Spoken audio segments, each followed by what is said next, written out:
spotted her. There she is. Hello. Loverly. I'm a blonde. Since then, that was the last tumor I had. I haven't had a tumor, and that's since I had the colies. I haven't had a tumor, and it's been 12 years. 12 years. And how many tumors had you had before that? Oh, I don't know. Well, name the sites. Name where they hit. My ankle was the primary, and then I had 3 or 4 in my calf, lower below my knee, and then it spread up to my groin area in my thigh, and then it spread to my lung. And then they cut all of those out, and then it spread to my abdomen.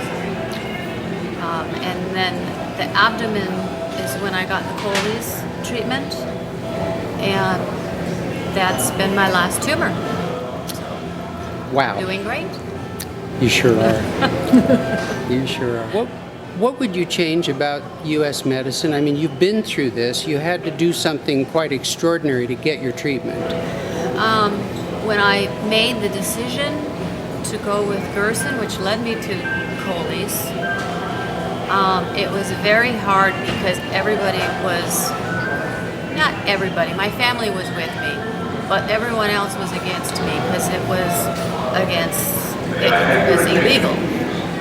You can not only change your whole lifestyle, but you don't have any support in any direction from anyone, which makes it even harder. Plus you're battling cancer, which makes it even harder with that. So there's no support, and it would have been very, very nice to have support with doctors, with insurance, with our society. How many surgeries did you have, Sharon? Oh, I don't know. I lost count. A lot. The treatment that they wanted to give me was hypothermia. They wanted to separate my leg with the treatment. Give me a lethal dose. They told me a lethal dose of chemotherapy, but it would be okay because they would separate the veins in the blood. That's limb perfusion hyperthermia with melphalan. That's what they wanted to do. Yeah. And then I said, well, if you did that, what are your chances of it being gone?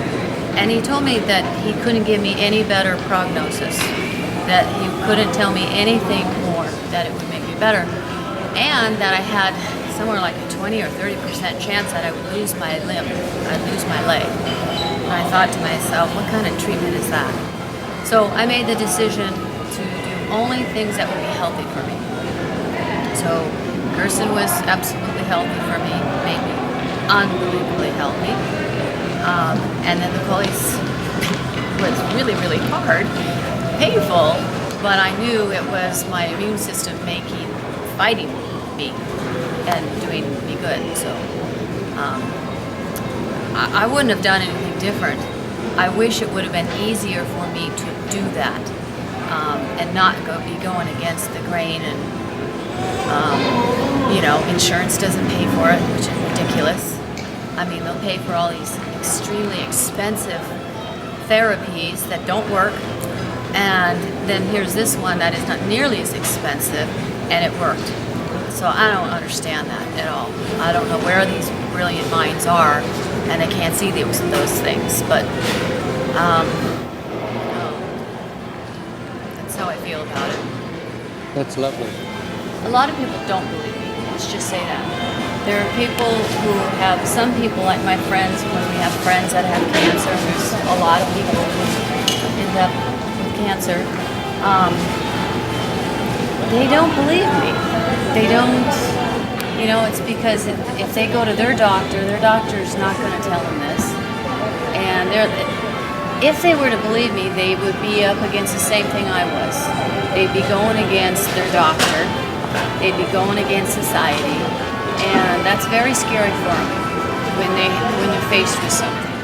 And that, I don't know if that changed my life, but it irritates me because, I would really like to tell my story to more people.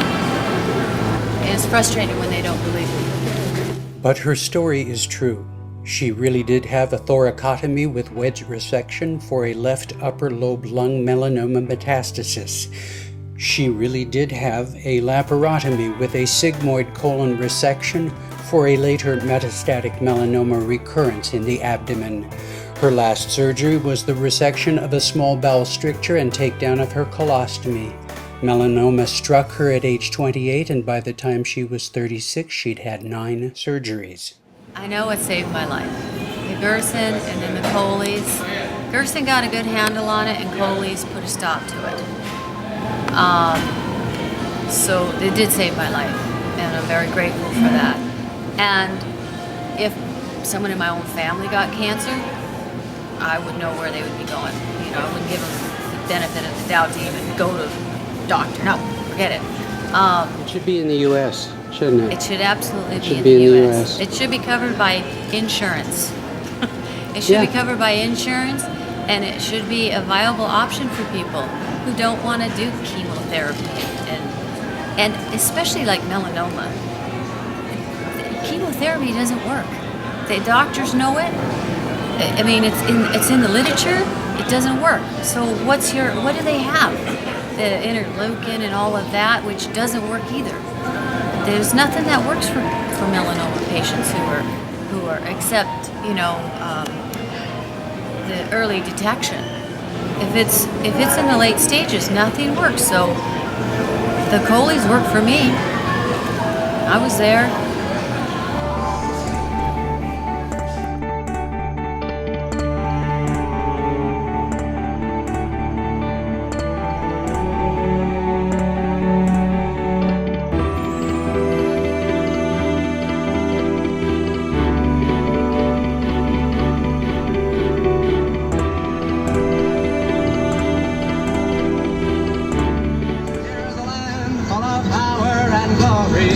Beauty that words cannot recall.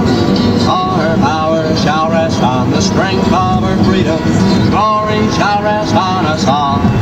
Come on and take a walk with me through this green and growing land. Walk through the meadows and the mountains and the sand. Walk through the valleys and the rivers and the plains. Walk through the sun and walk through the rain. Here is a land full of power and glory. Beauty that words cannot recall. All her power shall rest on the strength of her freedom. Glory shall rest on us all, on us all.